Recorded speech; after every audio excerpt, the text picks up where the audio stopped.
If I look somewhat run down, it may have to do with the fact that I've walked 17 kilometers today, according to my iPhone. But that's okay, because my legs are as strong as carbon fiber. It's something I did a lot of learning about quite a number of years ago. It's a project I have on the back burner, but I will use it to tell you about dating. One important thing in life is to be passionate about something. Okay, have many passions and be really good at something. Now, whatever that is. You might know a lot about animals. You might be someone who, I don't know, rescues animals, or perhaps is a vet or works at a zoo or something like that. Have a passion. For me, I have a lot of passions.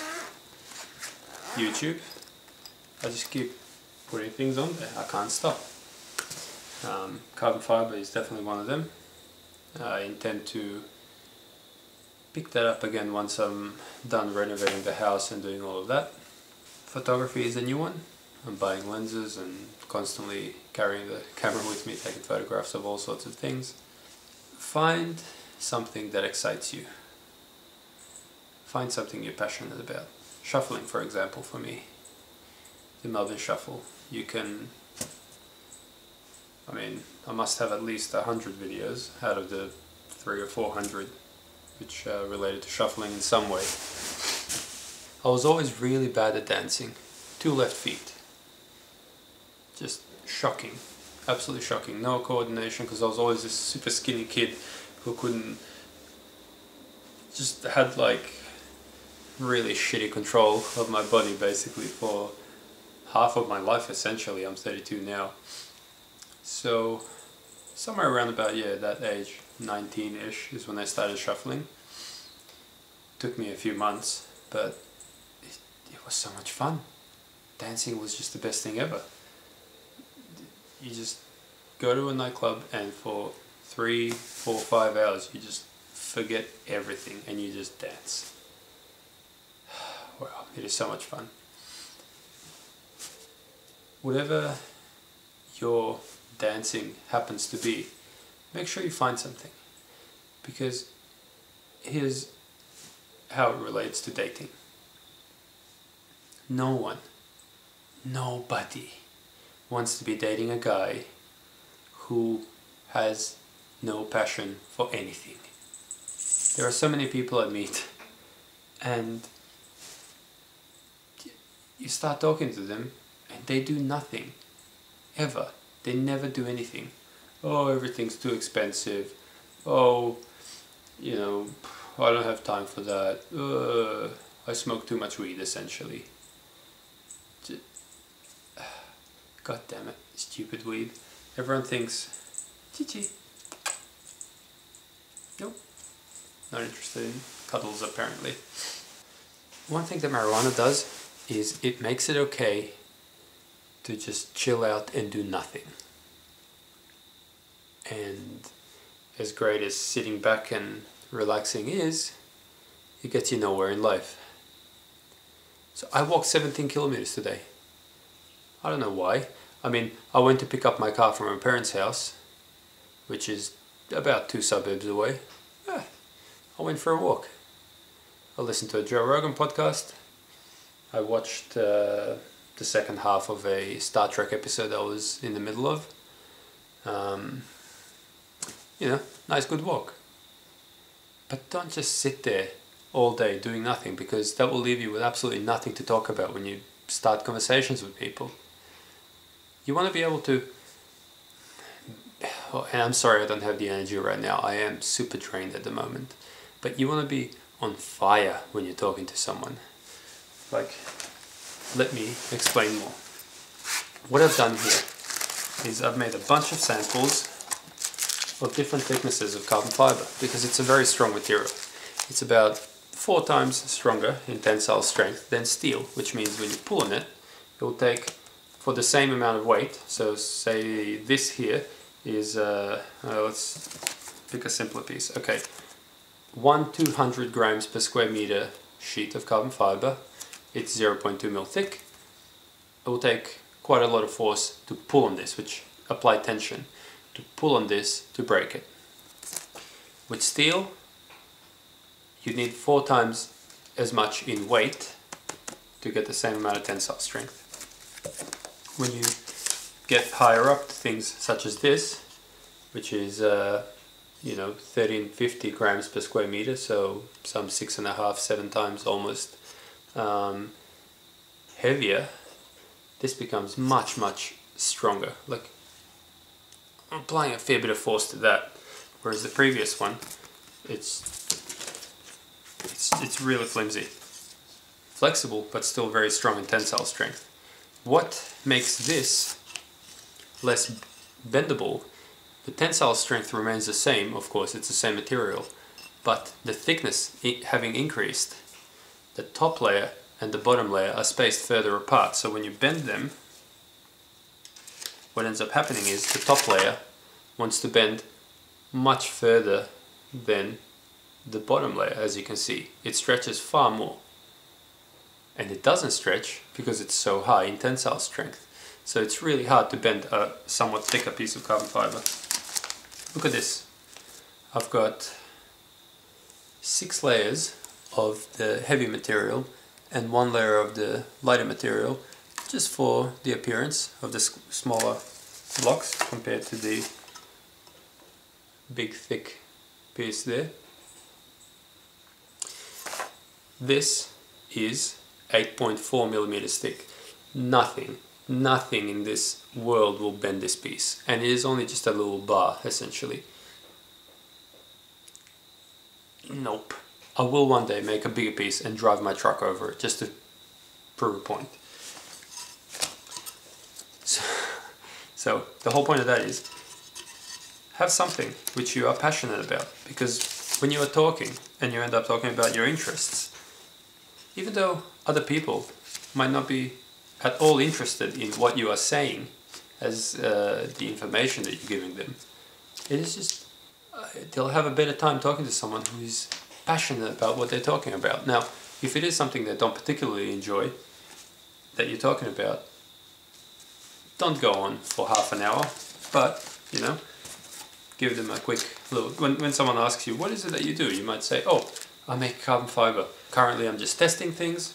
Further on in the future I am preparing to make things, whatever that may be.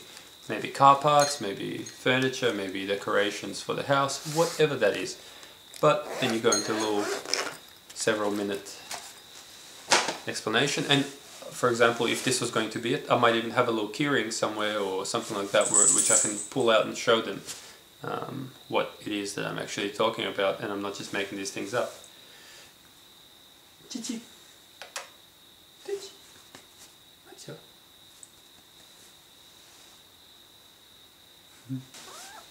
Yeah.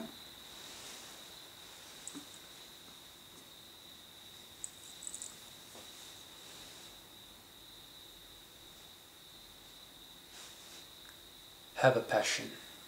It'll make you a far more interesting human.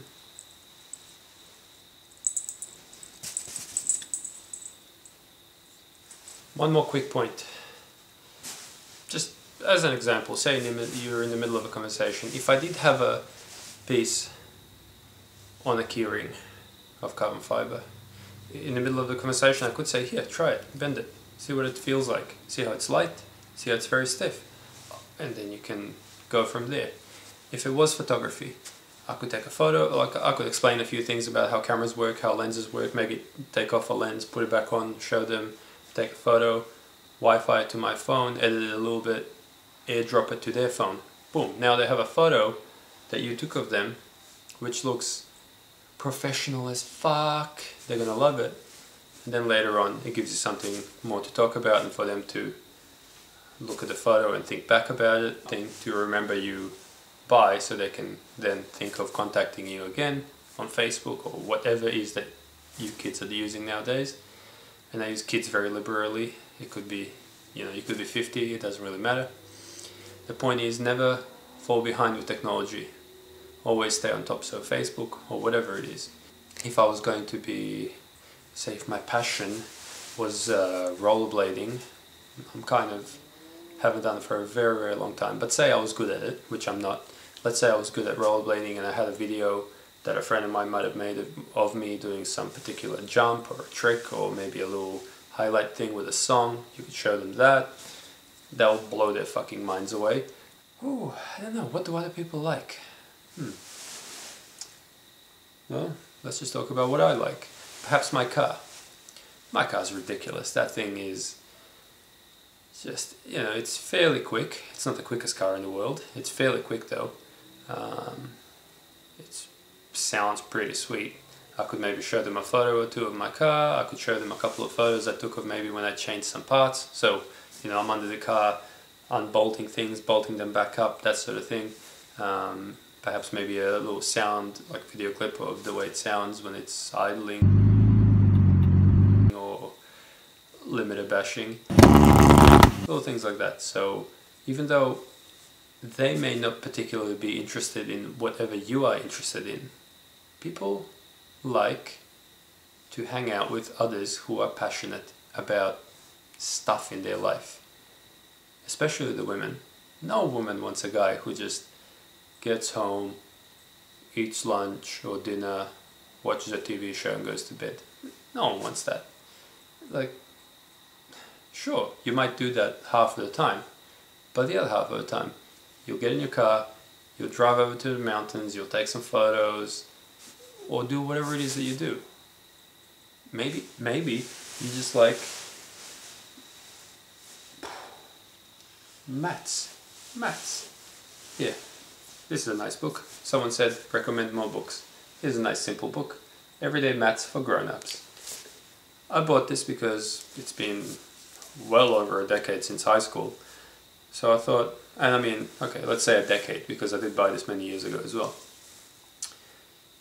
It's just a nice refresher course, I guess, to see what it is that I've forgotten, and it did include a few new things which I was never aware of, like different ways to calculate certain things, and even simple things like, well, I'm not sure if it's in this book, but the way that, I don't know, kids in Asia, the way they learn to multiply, it's like you draw this like hashtag on its side, and then you put numbers here, numbers there, and then you add up the number of times that things cross over and all this type of stuff. So there you go, that's a good example. I'll show you now. I'll pull out a piece of paper and let's multiply something. Here's how to do it in the book there. Let's say you've got to multiply 295 by, let's make it simple, 18. I couldn't tell you what the answer to this is right now. I'd have to go through a pretty complicated thing in my head. However, in the book they do it like this. You draw, for this, you would draw 3 boxes along one side. So 3 boxes that way and 2 boxes this way. So what you do is you write the first number, 295. It could be the other way around, 3 and 2, it really makes no difference. 1 and 8. And then you go diagonally like this.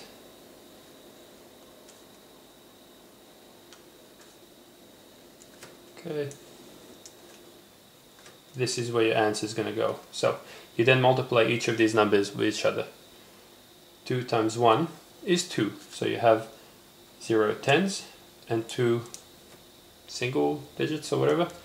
9 times 1, same thing. 0, 9. 5 times 1 is 5, again. 0, 5. Then 2 times 8 is 16, so you have 1 10 and 1 6. 9 times 8 is 72, so you have 7 and 2. 40.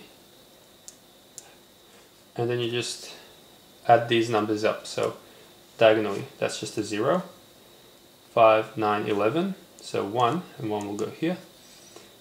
10, So that 1, 9 is 10, 17, 23, so 3 and a 2, 2 and 2, 4, 5, and then 0.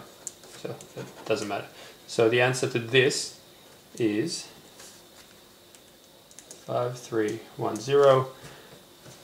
You can pull out your phone to confirm it, and even maths could be an interesting little thing in the middle of, let's say, a cafe or a bar or some other more quiet place like that, if you're talking to a woman. If your thing is maths, which it kind of is mine, if your thing is maths, you could literally turn maths into something semi-interesting that she could also perhaps take part in. Now, if the conversation goes that way and you let her try this and she fails, it also gives you a good weeding mechanism so that you don't have to date a girl who can't multiply 2 by 8.